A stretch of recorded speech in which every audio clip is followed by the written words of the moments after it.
Hi, hey, hello. If you're new here, my name is Rain. If you're not new here, welcome back. I really appreciate you stopping on by to my little corner of the internet. I suppose the best way to articulate this video today is going to be me very quickly going over all the critiques I got on this piece and then going about the process of fixing up the little bits of critiques I got, discussing kind of what I wanted to change, what I've done since you last saw this piece. It is currently the 21st of September, and so the biggest thing that I've done probably since you guys have last seen this piece, I actually don't really remember where I left it, is I went and I made a color dodge layer, 56%, and I really just overlaid it with something that can brighten up the skin and make it more vibrant and a little bit more lifelike, a little more fleshy. So without the color dodge layer, it is this kind of dull color. And then when I went into my entire peer critique, there were pretty mixed feelings on which one was better. Everyone preferred the lighter one to the dull one, but the majority of people had the overall preference that I tone this one down a bit and make the dull version a touch more vibrant. So what I'm thinking about doing is, I don't actually feel like it's too bad at 56, but I think I'm going to bring this down to about 36, and then the area that I think is the most unsettling on this layer is probably actually this shoulder bit. Another area that I was not super happy with when actually looking at, that's a mole by the way, and I'm not pointing, this is a mole by the way. I wanted to add bodily imperfections, put air quotes around that. I wanted something that felt more authentic to me. I have a lot of moles and freckles, and I don't really like not getting to see moles and freckles and stuff in art that much, so I wanted to add one. I definitely added that since the video where I was kind of working on getting to this point in the drawing, but I just didn't really like how when I was looking at this piece, where the breast kind of met the flesh of the tummy ribbish region, it wasn't like super distinguished, yes, because it's flesh laying over flesh, but I did want to add a touch more of vibrancy and personality. And then a lot of the circles I do in my art have like rims in them, and that was one thing I wanted to change. Overall, there's very few critique. Most people were very fond of the background I went with. I chose this one overall for the final illustration. Some people were really fond of these fleshy bits, but when I was looking at them on the computer, because I was uploading it to my canvas board for class and stuff like that, I realized that they weren't quite as like dimensional as I wanted them to be. These bigger ones, yes, but these little ones didn't have any kind of tone to them, and I did kind of want it to be a little more bright in general on the bigger ones. So I'm just going to go through and I'm going to just add little bits of lighter toned, get that purple kind of less washing over kind of. I don't think that's how I wanted to word that, but I'm honestly not feeling super good today. I haven't been feeling good for a few weeks, but I'm feeling particularly not great right now. And I really just want to get this, not done, but I really want to get this to a place where I'm happy with it so I can kind of feel at peace. Like, I'm very close to feeling satisfied with this illustration in a way where I almost feel like I can kind of let go a little bit and I can feel kind of moved on. A lot of the process of my art creation is finding catharsis. When it comes to these mental health related illustrations, it's finding peace with myself and kind of the world of mental illness and mental health, or physical disability and physical health, and all of that. And so I kind of want to be able to get to the point in this piece, probably today, hopefully today in this one sitting, where I can just look at it and I can say that I'm happy and I'm ready to let go of OCD for a little bit in my art. I don't know if that makes sense. I don't know if other people who illustrate for similar reasons to me kind of ever think about it that way. But once I've documented it in the moment, there's almost a peace to it for me. Comfort that I can find in just saying that I have expressed my feelings at this time, And now I can work on expressing my feelings about other things. Hi, Ghost. All of my cats are visiting me out here today. I hope the wind's not too strong. It's very cold in my house, and it makes my joints kind of throb. So I wasn't going to be able to get this done today anytime before like the late afternoon. So we're outside. We're kind of relaxing. I've also been wanting to just get outside more. I've been feeling kind of lifeless recently, working on college and all of that. Not because the college work is particularly hard or anything, but I just haven't felt like I've been able to go outside and be at peace. My students for my job as a tutor have been really needing me recently. Some of them are really new to the type of curriculum they're working with, so I've been almost on call with my job to ensuring that my students are succeeding and feeling comfortable in their work. I specialize in helping students with kind of mental health concerns similar to mine, and really I just want people to feel supported. So I've been a little bit on call-ish with my job recently, and it's been kind of taking a toll on me. It'll definitely settle down once we're a little further into the semester. I think most of my students are on week 5 of their work so far. So it's just been a little bit consuming, and it's kind of taking a toll on my sleep as well, and my kind of ability to just sit outside and relax. So there's that as well. But I'm hoping to be a little bit more on top of my stuff soon. I did go through and I added a lot of freckles, and I added a lot of freckles that are kind of big and blotchy like this in areas that are pretty adjacent to where my freckles of a similar appearance are. I have a lot of big freckles on my nose, kind of splotchy ones. This is a much prettier version of me, as most of my self-portraits are. They're much more attractive versions of myself, but I do want it to feel this is my adventure and my experience with OCD and the process of coming to terms with it recently and the diagnosis that I've received. Because I lived so long with these symptoms without it being considered OCD, and this is kind of my acceptance of it. I'm less than a year into my diagnosis and the process of living, I guess, with this newfound understanding as well as newfound coping mechanisms for what was formerly just kind of untreatable and unconsidered bad habits of mine. So it has been a bit of an experience going through the whole diagnosis process. When I was like actually stepping away for a while, I stepped away for about 5 days in total between putting this up on the discussion board and then actually getting to Thursday when the peer responses are due. So my classmates actually doing those. 2 of my classmates didn't do their peer responses yet. I'm not really going to wait for them though. It's not something I usually do. The 3 classmates I have gave a lot of good but soft feedback, and I think I'm fine with just that. I probably will hang on to this piece before submitting it to the final board for maybe a day, but I don't actually expect to be getting anything that will make me want to change much. Just maybe a bit more about shading, but for the most part my classmates were very receptive and had very positive feelings about this piece and how I had executed it. My professor as well, and so hi Will.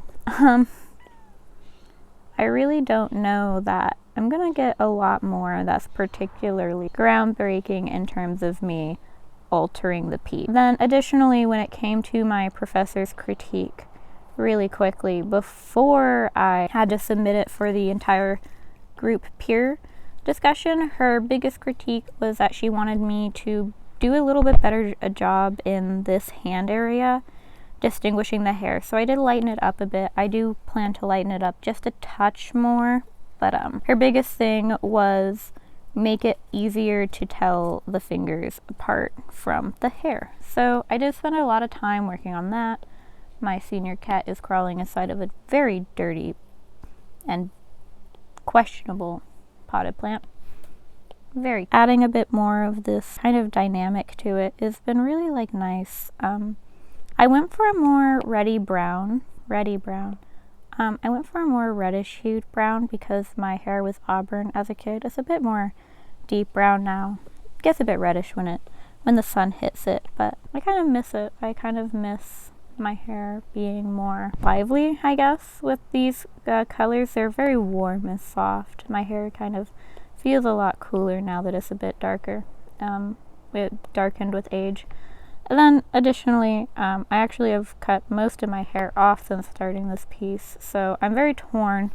My hair usually ends up about this length for the majority of the time, kind of a shortish thing. The head's tilted back. My hair usually falls right around my ear, but because I have such curly hair, it looks quite a bit longer than it actually is. It looks very voluminous and stuff. So I'm kind of uncertain for the rest of this class for portfolio art if I want to focus my art on making it look more like how I usually look, or if I want to document myself in exact space and time as I kind of am with this piece. This is how my hair was looking at the time. Do I continue that trend? I cut my hair off every 4 to 6 months just to let it grow out back again to this kind of length, because it's very hard to manage with my chronic illness. Washing hair is very difficult for me, so having it short and manageable is kind of important to me. But I think this is right around this length is where I really like the way my hair tends to fall. And I kind of want to document all of them like that. I also just have a lot more fun drawing wavy hair. But there is always the question of authenticity of myself and all of that in my work, so we'll actually see where I end up with this. Overall, though, I was actually very surprised to find that my classmates were very receptive to this piece. A lot of them also had some sort of mental health concern in their life that had them happy to see a piece where I bared my soul for them, or my emotions and my experience. They seemed very encouraging and very happy with my work, and it was a very rewarding experience to have somebody call my work like a staple for mental illnesses like mine. And to put it on such a bold pedestal just based on the fact that it made them feel heard, even though they don't have OCD. It felt very warm, and I don't know, it made the entire piece even more rewarding than it was to just vent out my experiences. And I'm very happy because that's what I want to do with my more mental health focused work. Is I want people to have the representation that I didn't have when I was younger, and to feel seen and heard in ways that I didn't feel when I was younger through the media and all of that. I'm creating art, generally speaking, that I think would have made me feel better when I was younger, and would have made me feel safer when I was younger. And to have somebody, upon seeing my work for the first time, express that they felt seen and represented, that was very rewarding. I haven't been doing art like this for particularly long, and I do still have my very strong affinity for my original characters and that type of work, so this isn't like my only work type, but it's also not really my specialty in art, if that makes sense. Like, I don't focus on art like this. So it's been very interesting. I've also been bringing up disability a lot more in some of my other classes. My contemporary art class, I chose to do my entire artist analysis on a disabled artist who's very, very impressive in the way they approach their work and the devotion they have to it.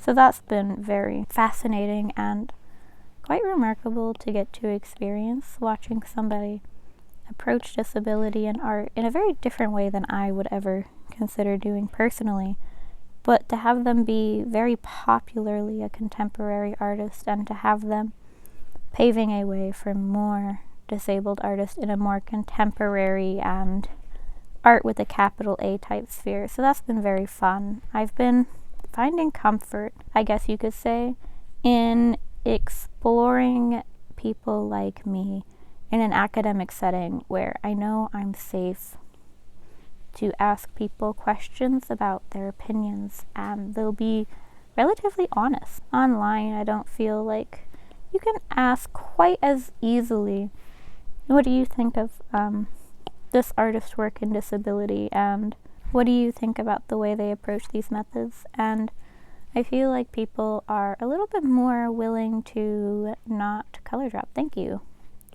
feel like people are a little bit more willing to put aside their actual opinions to appease or sound unoffensive, which, I mean, on the internet it's probably good for you. It's probably the best way to stay safe and out of conflict. But sometimes I wish I could ask somebody, particularly people who like are seeing disabled art.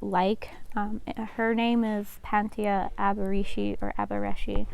I haven't had to do a presentation on her, and I don't, so I actually haven't watched any interviews yet. I still have to do that for my final project due in December, but I'm working on it later today, I think, so that's kind of sad. I just admitted that it's September and I'm already talking about working on my final. But yeah, I am planning on working on that a little later today. But I will definitely link her website down below, because she has been such a drastically different approach to disability and art than what I'm doing here. And her work is so fascinating. And I very much want to know other people's opinions, particularly people who have never seen work like that before.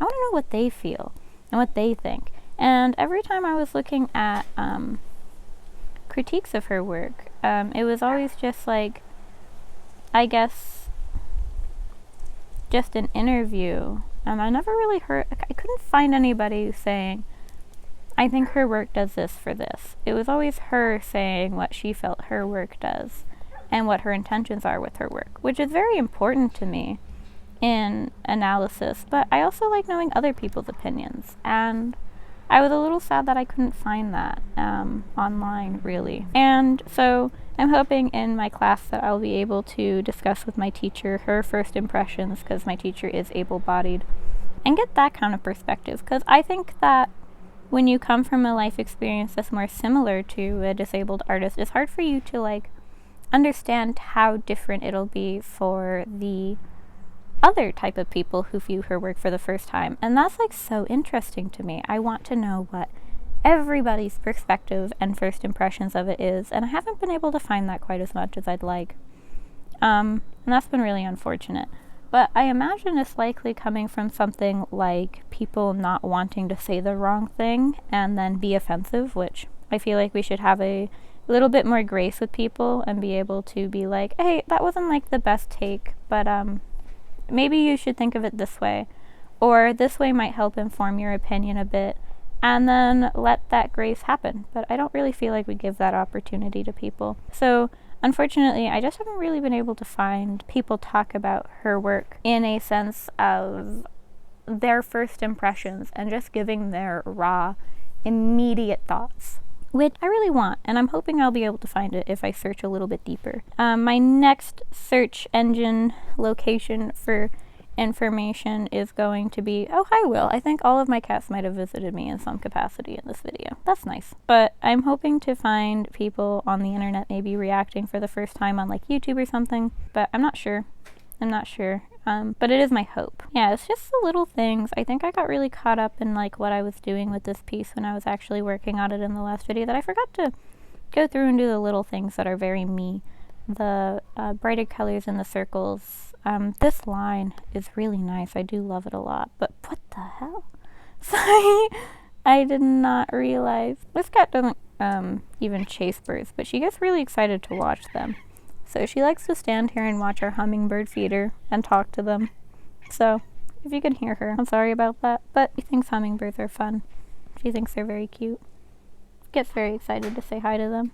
Isn't that right, Will? Looking at my hand, she just kind of goes cross-eyed on herself. Make my features a little bit more accurate in my art, huh? Ooh, what if this has been a really fun piece. Very cathartic. Ooh, that's another thing I needed to fix. There are a few areas. Got a little bit too gray, or when I was, copied the line art layer and changed the colors for this one. I think I missed, yeah, right in here. That's been driving me absolutely bonkers. I missed just a little bit when I was going over airbrushing it to give it some dynamicism, to try and make the depth more dynamic and have it softer in these areas. I do want to brighten that up, actually. That looked really nice. I wanted to just make the line art not entirely like consistent in the vibrancy of the colors, so I went airbrushing through and I think I just missed a little bit and it ended up a little bit too gray in some areas, moving from the black and then brushing over it in purple. So yeah, I did just need to fix that because I would have lost my mind if I didn't. I like this a lot more. I think I've very much fixed the issues. I'll put a before and after up in case it doesn't look super great and clear on my screen and all of that, but I'll probably be doing some sort of, yeah, maybe like a dull and a vibrant line art, because they do still look really good. I like both, you know, that's why I had to ask my classmates for an opinion, because I like them both. So I just realized I actually filmed this entire thing portrait, so we'll see when I rotate it if it looks okay. So depending on how it's looking on your screen right now, I realized my mistake and I couldn't make it look good. So we'll see. 3%. Jeez. Alrighty. Well, I think that I'm done here for now. So if you liked this video, consider subscribing. I'm doing Drawtober this year. I will be posting every Thursday, and some of them will be 2 prompts, some of them will be 1 prompt based on the Drawtober category. My video that goes up, or went up earlier today, the 21st, was me working on thumbs for that. So if you're, smudge is coming. So if you're interested in seeing my Drawtober work, be sure to subscribe. I will be doing that all of October.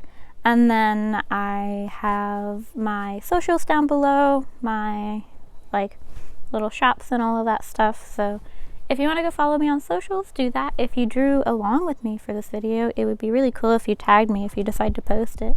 I always like knowing that people are drawing alongside me. It makes me feel very warm, like I'm making little art friends and we're drawing together. So yeah, if you drew along with me, be sure to tag me. And other than that, like if you like, dislike if you dislike. And I guess that's it. So have a great rest of your day wherever you are, or night. And I guess this is all. So bye-bye.